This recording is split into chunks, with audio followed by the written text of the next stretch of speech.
A Associação MP Pró Sociedade, que reúne membros do Ministério Público de perfil conservador que defendem os direitos fundamentais dos cidadãos, divulgou uma nota pública em que explica que a Constituição Federal veda explicitamente a reeleição dos presidentes das casas legislativas.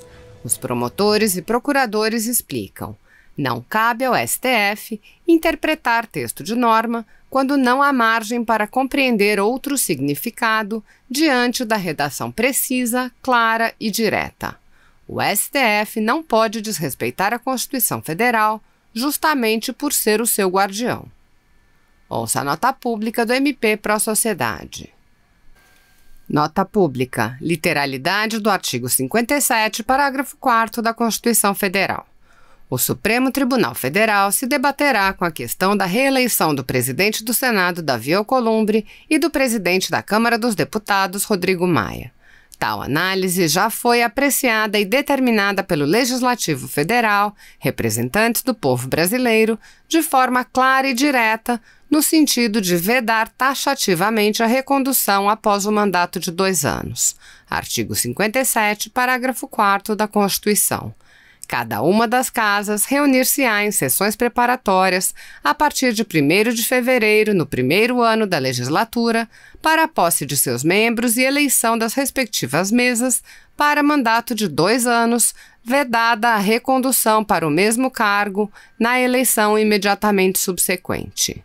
A Constituição Federal e os regimentos internos do Senado e da Câmara são restritivos justamente em razão da importância da alternância de poder no comando das casas legislativas, que é corolário da própria democracia. Não cabe ao STF interpretar texto de norma quando não há margem para compreender outro significado diante da redação precisa, clara e direta. O STF não pode desrespeitar a Constituição Federal justamente por ser o seu guardião. O sistema político brasileiro não é a anarquia, mas sim a república, cuja característica primordial é a responsabilidade. O representante deve agir em prol do povo e de acordo com as regras pré-estabelecidas. A preservação da separação dos poderes é fundamental para a manutenção da democracia.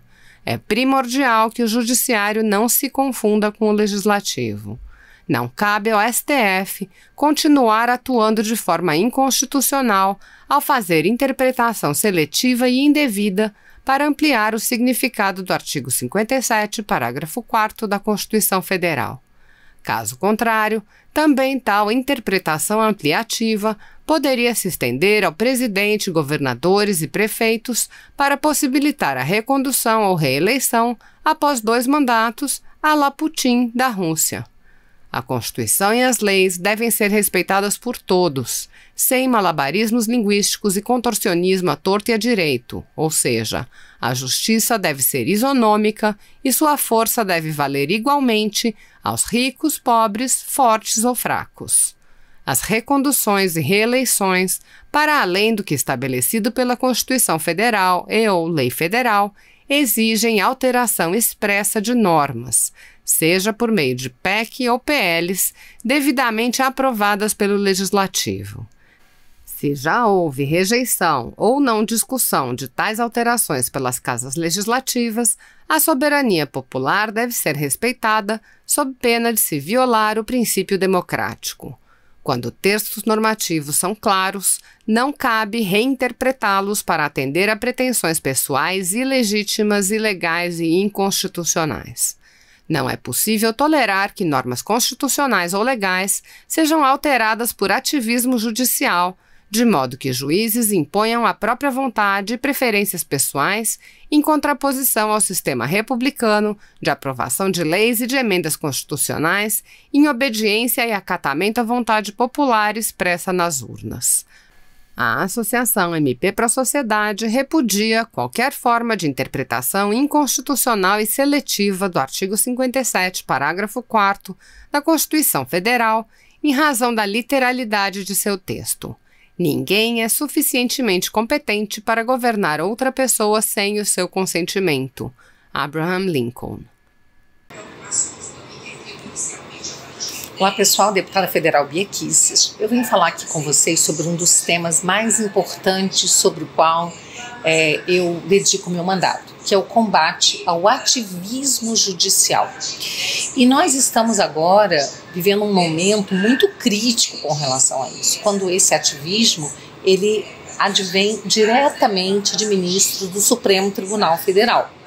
Somente esses últimos dias nós tivemos 2 exemplos muito graves de ativismo. O que é o ativismo? O ativismo é quando o juiz ele se substitui ao legislador e ao invés de simplesmente fazer o seu papel de aplicar a lei, ou no caso até do Supremo, a Constituição, ao caso concreto, aos processos sobre os quais o juiz se debruça, que chegam ao juiz mediante provocação de uma parte interessada, o juiz começa a falar e decidir sobre questões políticas que não estão nos autos. Então nós tivemos essa semana o ministro Gilmar Mendes, numa entrevista, numa declaração, dizer o seguinte, que é preciso dizer isso de maneira muito clara. O Exército está se associando a esse genocídio. Não é razoável, é preciso pôr fim a isso. Então, a gente fica pensando assim, de que genocídio, em primeiro lugar, o ministro está falando, né? Porque nós vivemos nos últimos governos um genocídio, aí sim, verdadeiro, de jovens, né, de negros, de pessoas pobres, que têm sido assassinadas, e não só negros e pobres, mas toda a sociedade, que realmente nessas camadas mais pobres da sociedade aumenta a violência, né?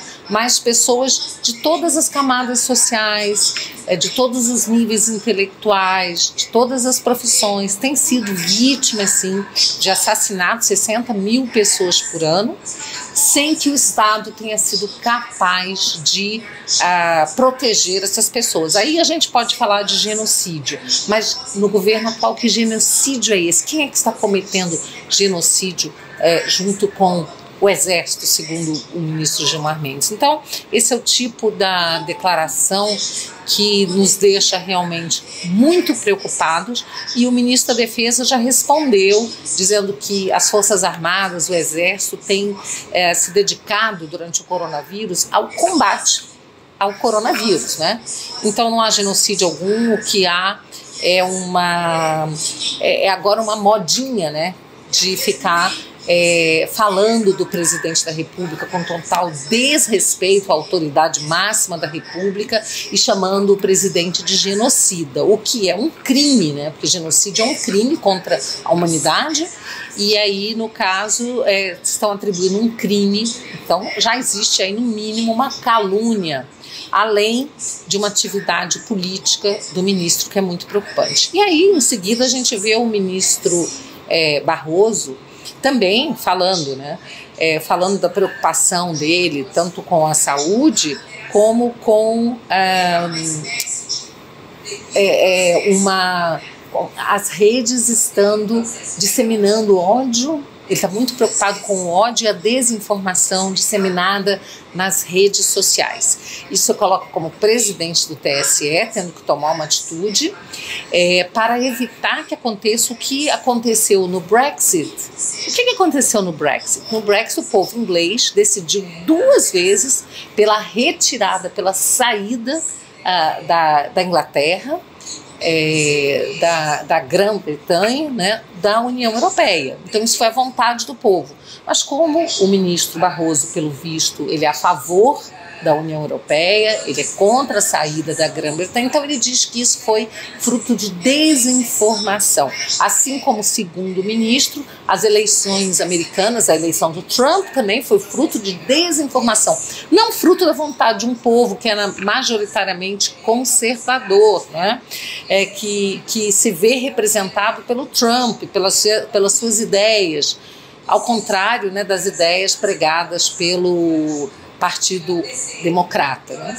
E também as eleições na Índia, segundo o ministro Barroso, também fruto de desinformação. Agora, o presidente da Polônia foi reeleito, um conservador. Pode ser que o ministro Barroso também ache que foi fruto de desinformação. Desinformação essa que precisa ser combatida. Como é que ele está combatendo isso, gente? Combatendo, chamando as plataformas, dizendo que elas têm que retirar, né? Elas têm que cuidar para que não haja fake news. E o ministro tem que retirar das plataformas aquelas informações que, segundo ele, desinforma.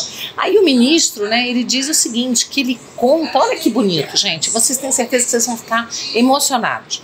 Contamos com a imprensa profissional que sabe separar fato de opinião, a gente tem visto isso, que se move por preceitos éticos, a gente também tem visto isso, e que possa fazer o filtro dessas bobagens que circulam nas redes ao lado dos checadores de fato. Aí eu trouxe, né, essa informação de que foi uma pesquisa feita pelo Instituto Global and Edelman Trust Barometer, tá?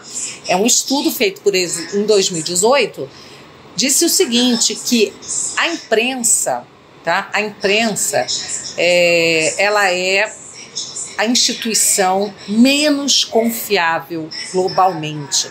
Então, esse resultado apontou que em 22 dos 28 países onde a pesquisa foi feita, ela se encontra no território da desconfiança. E o Brasil certamente é um desses países, se não foi incluído na pesquisa, se fosse incluído, certamente seria um desses países onde a imprensa está realmente assim, um dos últimos locais, uma das últimas posições de instituição confiável, não é? A gente tem assistido jornalista que torce para presidente morrer, pesquisas que são feitas, né, depois desmentidas, pesquisas eleitorais que são feitas, divulgadas pela imprensa e depois são desmentidas nas urnas. A gente tem visto aí que na questão até do coronavírus, a imprensa se valendo de dados científicos que mudam toda semana, né? Então a gente sabe que não tem uma cobertura parcial, lamentavelmente, por boa parte da imprensa, mas é com essa mídia aí que o ministro Barroso diz contar essa imprensa profissional para dizer, junto com os checadores de fatos, o que é verdade, o que é mentira, né, e impor aí um cala-boca, uma censura às redes sociais. Então, assim, eu estou deveras preocupada com isso, tá? Como parlamentar, trabalho todos os dias, né, para combater esse ativismo judicial. Tem uma série de projetos de lei contrários ao ativismo, que visam a responsabilizar esse ativismo, criminalizar toda vez que houver uma usurpação de poder. Isso tem acontecido muito porque, lamentavelmente, o parlamento tem se colocado de joelhos, subserviente ao Supremo Tribunal Federal. E a gente sabe que tem aí parlamentares que têm problemas perante a justiça, né,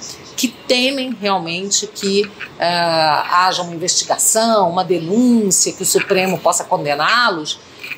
Mas é isso aí, né? A gente precisa encarar esse fato, né? A gente sabe que você não precisa dever para a justiça para poder ser investigado. Hoje a gente vê isso, né? Existe, além do ativismo todo, né? Agora esse ativismo também foi para inquéritos, né? Ele agora também está sendo utilizado em inquéritos penais, né? Aí no Supremo Tribunal Federal, que está avançando sobre a base de apoio do presidente Bolsonaro. Então a situação é toda muito preocupante e nós temos que continuar sempre atentos, e vocês podem contar com o meu trabalho no combate ao ativismo, que é uma forma da gente preservar a democracia. Enquanto os juízes quiserem fazer leis, quiserem investigar, quiserem decidir quem vai ser diretor da polícia, ou seja, quiserem usurpar sobre competência do executivo e do legislativo, nós não teremos uma democracia efetiva.